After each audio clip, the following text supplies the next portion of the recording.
Welcome to the Embryo Adoption Podcast. I'm your host, Mark Mellinger. On this show, we explore the possibilities embryo adoption offers to families often struggling with infertility, though not always. Through insightful interviews and moving stories, we uncover the blessings of this unique path to parenthood. This podcast is brought to you by the National Embryo Donation Center, giving hope to those longing to grow their families. Now, let's get started. We're so glad that you're with us today. And before we get started, if this podcast is helpful to you, don't forget to share, review, subscribe, all that sort of stuff. Give us a 5-star rating. That will help the algorithms share the show and help more people get their eyes and ears on the Embryo Adoption Podcast. So now that we have that out of the way, we can go ahead and get started on our show right now. And Abby and Bryce Thomas, one of our NEDC families, are here going through their story. And I think you're going to find it really, really helpful. So much to get to, but let's start with maybe the most elemental part for a lot of people who are listening to this. What was the hardest part of infertility for you guys? I think that, I don't know, the hardest part for me was just wanting to have a big family and feeling helpless at times in that aspect of trying to create a family. And just we always dreamed of having a big family, and just the struggles going through the failed pregnancy tests and the failed doctor visits and things like that. It was heart-wrenching, just wondering and waiting. And I think that just the unknown of if it's ever going to happen for us, not when, but if it would ever happen. And that was hard. That was hard to wait. And of course, before we pursued NEDC, there was a lot of years of infertility there. So for my wife, it was a hardship. I mean, there was lots of nights of crying, and as a husband, you want to love and support her. And at times you feel like there's nothing you can do and it's out of your hands. And so early on, the first year or two, I tried to fix it. And that was the wrong approach. What do you mean that you tried to fix it, Bryce? Go into that a little bit. That could be helpful for people. You just want to have the right answer, right? And so instead of, it's all about verbiage. And so I would approach it in all the wrong manner, and I'd say the wrong words, and I was just trying to help, but I wasn't being delicate to the situation. And so like an example is that, it will happen, or, there's just so many things where you just need to listen instead of talk. And that's one thing that I learned as we grew in our marriage, that she just needed a shoulder to cry on, and she needed someone to talk to. I didn't need to have the answers. God had the answers. It's really well put, and it's really hard to do, especially when your heart, your intent is in the right place, as yours very much was. But I think that's a pretty fundamental lesson that that all of us have to learn to some degree, but especially, when you're married, sometimes your spouse just wants to be heard. They just want to know that somebody, feels what they're going through. They don't necessarily want it fixed. And that's sort of where Abby was. Yes, that's exactly right. And yeah, and I knew that he had every good intention and things like that. And we talked about that several times, that sometimes it just, like Bryce couldn't fix it, and that was the hard part. And there was nothing he could do to fix it. And my desire to carry a child was so great. It was always so great that I felt, God put that on my heart. And I just really, really strongly desired that, and no words could overtake that feeling. And I don't mean to laugh. You two are seeing me laugh on the screen, but it's funny you're talking about wanting to carry a child. Here you are, you have 2 babies right now, and those aren't your only 2 kids. So for those of you who are watching the video version, we won't give away the story totally, but why don't you go ahead and hold both of them up? So this would be Jana. Am I saying that right? Jana. Yep. Yeah, so this is Jana right here. And Maverick. And then this is Maverick. Yes. You say that. Yes. They are adorable. Congratulations. And Maverick, by the way, is their NEDC embryo adoption baby. We'll talk about how they got Jana, but these two they're only like 4 months apart, something like three, that? 3.5 months. Yep. Mhm. 3.5 months apart. It's wow, that's amazing. So let's talk about your family building journey. I mean, you talked about how hard infertility was, and it was a long time for both of you, and even your journey through the NEDC was a long time. It was basically over 4 years. From the time you first met with us to the time you had Maverick. But before you even went the embryo adoption route, God did bring your oldest, Jenna Lou, into your family. So how did that happen? So Jenna Lou came to us through infant adoption and domestic adoption. We had reached out to an adoption agency when we first discovered that we were struggling with infertility, and we prayed about it, and we felt God was leading us towards adoption. And so we got started with an adoption agency in 2014, like in the middle of 2014, and went through the whole process, all the paperwork, all the home studies, all of that stuff, and then got placed on a waiting list, and then didn't hear anything for quite a while. And it was about 1.5 years later that we got a call that we had been chosen to parent Jenna Lou, and it was 6 weeks before Jenna Lou was born.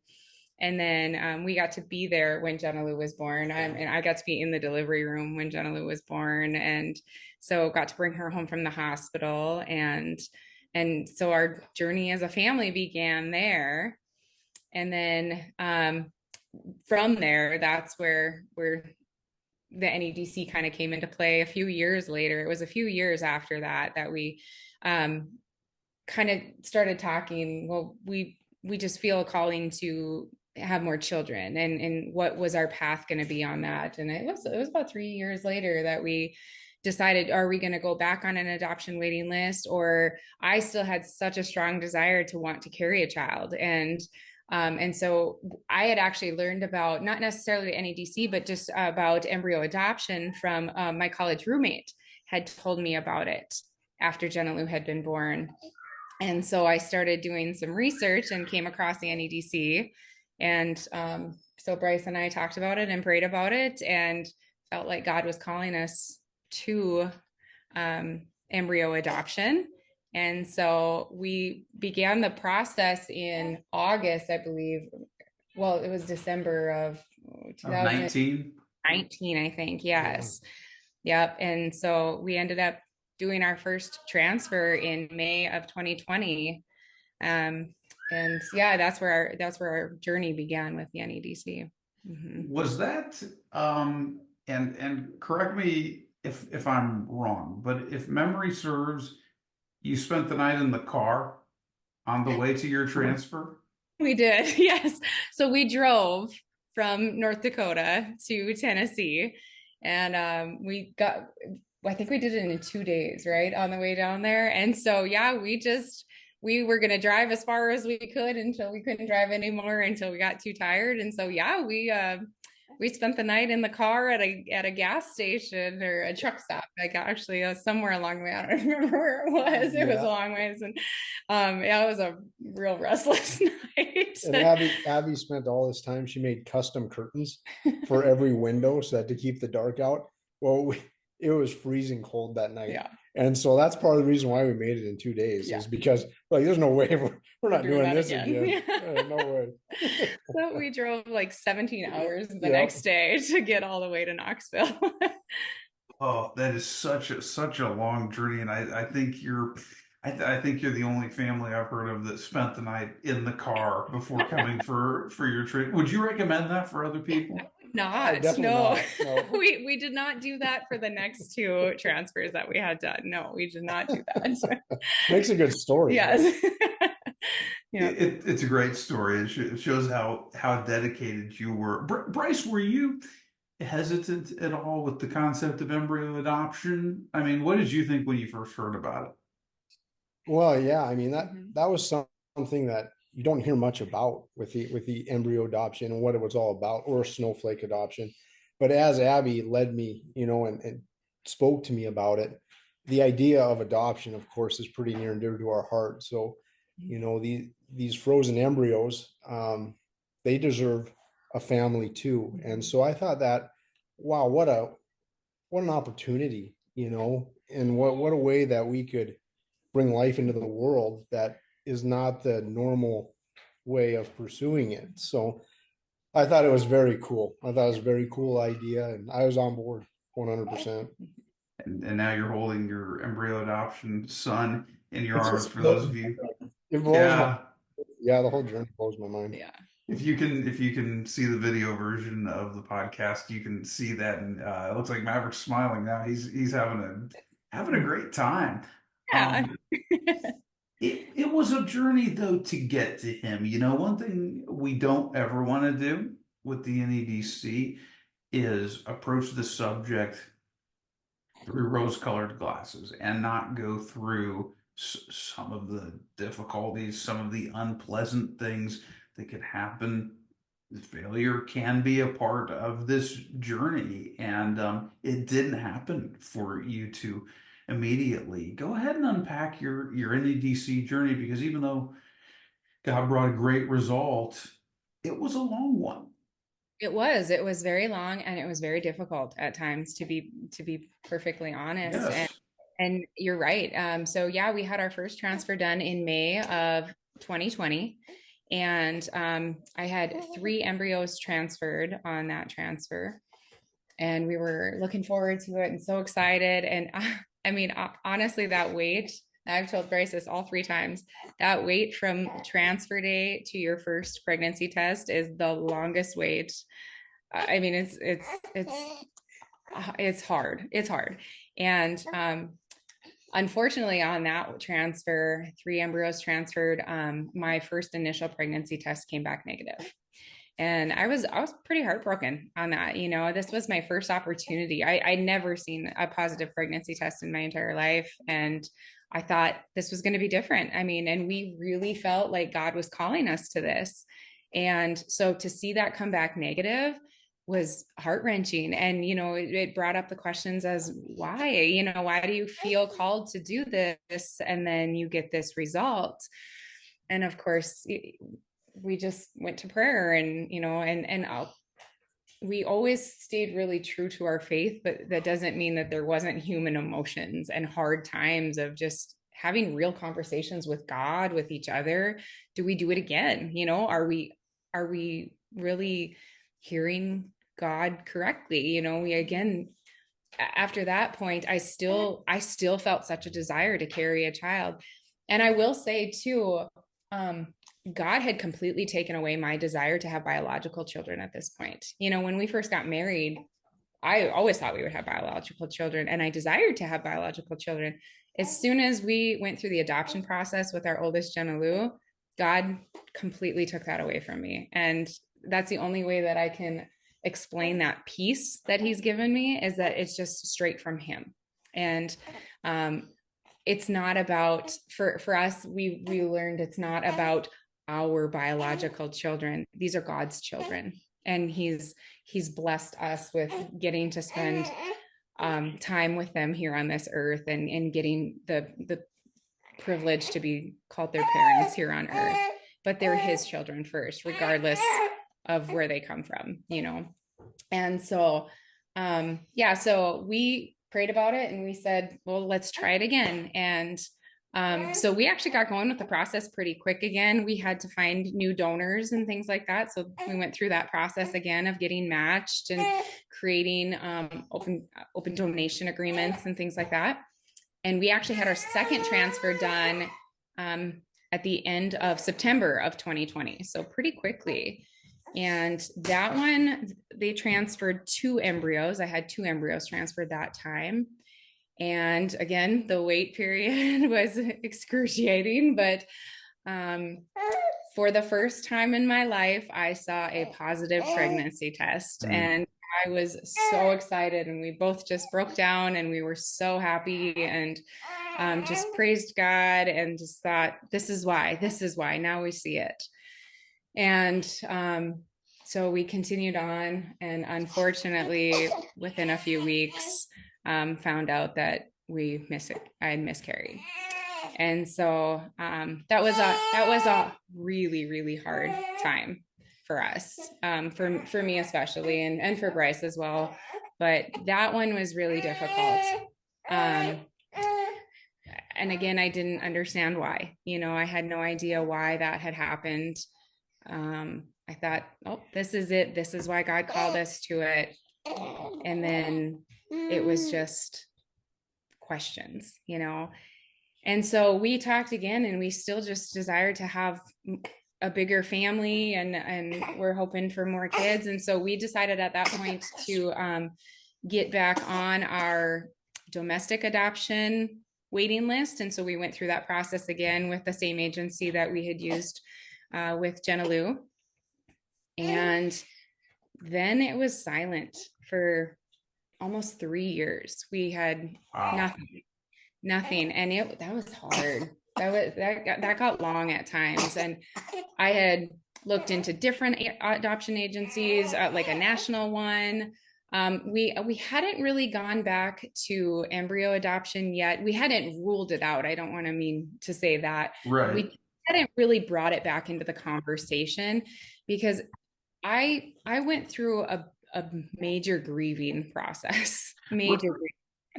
Yeah, this was the right move, by the way. I mean, you don't want to just it's an emotional process, and when you go through two that ultimately did not bring the result you want, it's only wise to take a step back. Yes, I totally agree. And so yeah, we did that. And so then we were on the waiting list for almost 3 years. And it was really interesting because we had not, as I mentioned, we had not really talked much about embryo adoption again. And one day, all of a sudden, I just felt it on my heart again. And my desire to carry never went away, but I finally felt it on my heart to bring up the conversation to Bryce again. And I told him, I said, we have another chance. I think I would regret if we don't try it again. I don't ever want to look back. And we have just prayed and prayed and prayed. And what we always say is, when we feel God calling us to something, we're going to say yes. And if it's really not his plan, he'll say no. We'll let him guide us somewhere else if it's really not correct. And so we just prayed on it. And it was the craziest thing. We had that conversation, and I'm not kidding, within a day or two, all of a sudden I got an email from Krista at NEDC, who I had not heard from in like 3 years. And she reached out to me and she said, "Hey, Abby, I don't even know if you guys are interested in doing another embryo adoption. I don't know where you're at with that, but we have this donor couple that was looking for a Christian family to adopt their embryos." And she said, "You guys came to our mind." And there is no other explanation other than God in his hand in all of this. And like I said, it was within a day or two of us having this conversation. And so I said, yeah, send us the information. And they basically got us connected. And we have had a really great relationship through email with Maverick's genetic parents and biological family. And it's been beautiful. That story has been absolutely beautiful as well. So anyways, yeah, so we got going with the process again. And we actually had a transfer set up for April of 2023. I had begun the process of, doing the medicine and stuff again. And we had gotten everything prepared. And in March of 2023, we got a call from our adoption agency that a little boy had been born, and he was in the NICU at one of our local hospitals, and we had been chosen to be parents to him. And so we went flying up there, and anyways, we were going to continue with the process. And this, our son Theo was born in March of 2023, and he was just a little thing. He spent almost 3 weeks in the NICU. He was like 4.5 pounds when he was born, just tiny. And so we talked and prayed about it. And we said, we are still interested in doing an embryo adoption perhaps someday, but right now this little baby needs us, And so, oh, it was so beautiful. But at the same time, I cannot even begin to thank the people at the NEDC, because I reached out to them right away. And, we were in the process of doing this. We had a transfer set up and everything. And I reached out and told them our story, and every single one of them was nothing but absolutely loving and supportive of our story. And it made the whole process so much easier. And so we kind of put it on hold. And then at that point, we brought Theo home. And so there's 7.5 years between Jenna Lou and Theodore. And so, that was God's timing there. And of course, moving forward. So, then when we were home with Theo, Bryce and I brought it up to Bryce again. And I said, what about the embryo adoption? And we kind of both talked about it. And we said, well, maybe God blocked it. Maybe it wasn't meant to be. Maybe we're supposed to just we have our girl, we have our boy. Maybe that's it. And so we just kept praying on it. And I brought it and I finally brought it to Bryce in prayer one time. And I said, for the first time, I prayed and prayed and prayed about it. And for the first time, I felt God saying to me, Abby, I had you begin this so you would finish it. And I had never heard anything like that before. We were starting to think maybe this wasn't the route for us, and we were, walking down the wrong route. And instead, God said, no, I had you start this so you would finish it. And so I said, okay, well, let's try one more time. And Bryce said, absolutely, let's do it. He got on board right away. And again, we just went back to, if it's God's will for us, like maybe he has more for us than what we planned, and who are we to say no? And, we've prayed and prayed and prayed for this. And so we just didn't feel like it was our place to say no to God, if this is what he wanted. If this wasn't what he would have wanted, then he would block it, or, it wouldn't work. And we fully trusted in his plan. And so, so we just, we set it up again, reached out to the NEDC. And again, everybody was so wonderful and so welcoming, and let's get you going again. And so we got it scheduled we ended up doing a transfer in February of 2024, right before Theodore turned 1 in March. And so, we came down and had third transfer done. We flew down this time. We drove the first 2 times. We flew the third time. So that was better. And then we had our transfer done, and they transferred 2 embryos. And again, the waiting period was difficult, but the pregnancy test came back positive again this time. And we were so excited again, but a little more cautiously this time.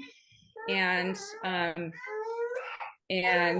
just kept going. And we had good results, and one embryo implanted and began to grow. And at 6 weeks ultrasound, we saw a first heartbeat that we'd ever seen before. And that was incredible. And then, and so you want me to keep going about? Well, tell me, what was it like? You'd said that you wanted to carry all this time. Yes. What was it like being able to carry to term? It's really honestly very hard to put into words. It was even more than I dreamt of it being. I just always, when my cousins and my cousins' wives and friends all would be pregnant, and they would talk about being pregnant and things like that, I felt like something was missing in me. And I felt like I might not ever get to experience that and know what they're talking about. I might not ever get to feel the kick of a baby inside of me. And I just always thought that I would, growing up and getting to carry Maverick, and that first time that you feel a kick or just feeling him move around in you and seeing the pictures and the ultrasounds, and it's just honestly like solidifies your faith and how marvelous God is, and like the intricacies of a pregnancy are amazing. It is absolutely amazing. And yeah, I can't even begin to express my gratitude for being able to carry him and how wonderful and amazing it was. I don't know. It's hard to put into words, honestly. It really is. And Bryce, you've done a yeoman's job. This is the one podcast where nobody's going to be bothered if there are kids crying in the background. So don't feel bad about that at all. I've loved he's been carrying Maverick around in the background for much of this time. So you're doing a great job, and it's not a big deal at all if we hear from the kids. That's part of the point of the podcast.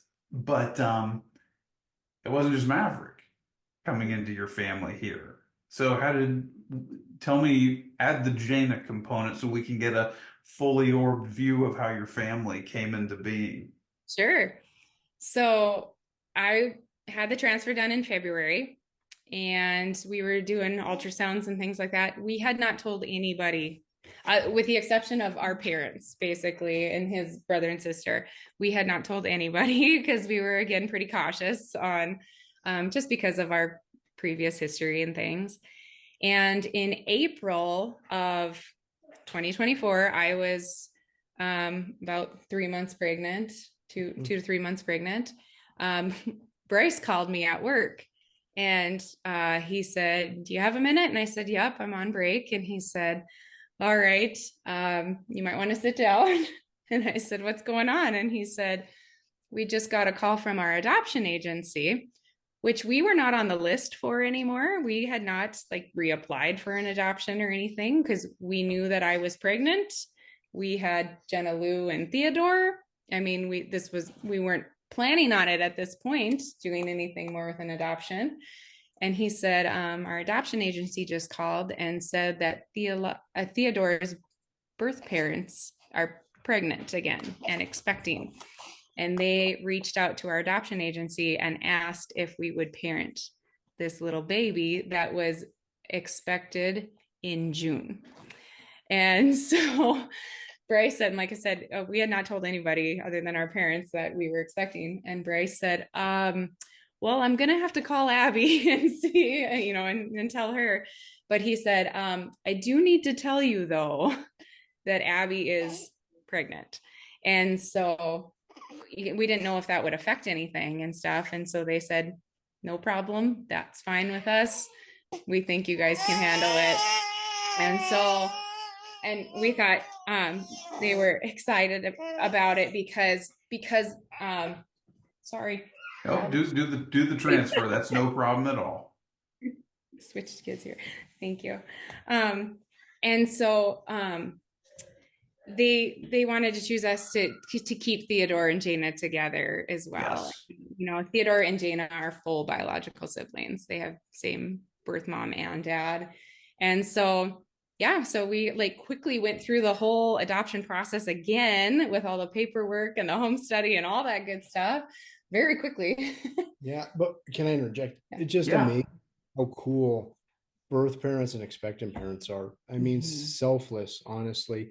And as Abby and I go through this with Jenna Lou's birth parents and Jaina and Theodore's, these people are wonderful, wonderful people. They're so beautiful. Yeah. So I think it's pretty neat that they call us up and they would like for us to parent, Jaina.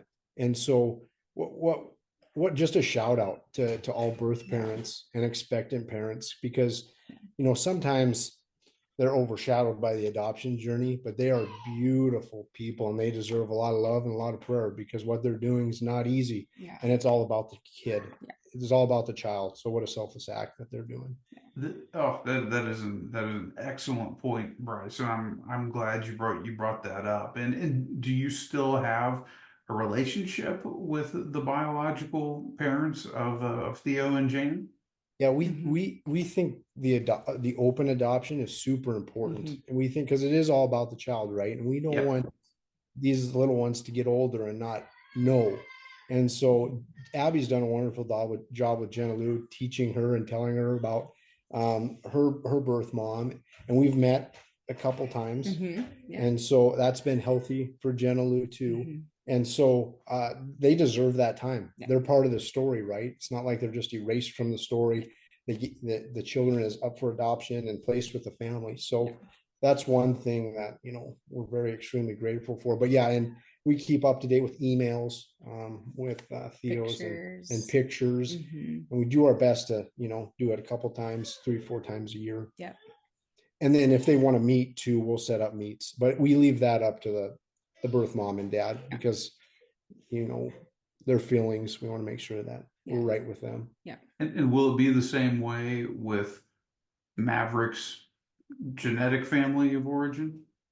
So we actually, have quite a bit of email communication with them right now. We haven't set up anything to meet with them yet. They live in a way different part of the country. So it would, require a little bit of work there to do that. But I mean, I know we've talked about it. If they're open to it, we think that would be wonderful someday. They are so kind. They are always asking how things are going, how they can pray for us, and then we do the same for them. I know we've kept them in our prayers a lot, and it's really fun to get to know them a little bit through this process, and it's just so beautiful. So I would love for them to get to meet Maverick someday, and for Maverick to get to meet them, and just for us to get to meet as well. I mean, we haven't gotten a chance to meet them other than our correspondence through email. And so, I think it would be absolutely wonderful. And our heart is the same for embryo donors, that Mhm. they chose, to donate instead of discard. Yes. And so our, Beautiful. our donor family, one of the things that God impressed on their heart was, like these are my embryos, and so that really had a huge effect on this family donating these embryos. So God works it all out for his purpose in his time. Yeah. Sometimes it doesn't make sense, but Well, and we've talked about in regards to that the timing, when our first two, especially that second one where he miscarried, I asked why. I don't get it. I don't understand. And now seeing where we're at right now, as hard as it is, and it's still sad to me, but I get it. I understand it more, because had I not miscarried there, we probably never would have gone back on the adoption list.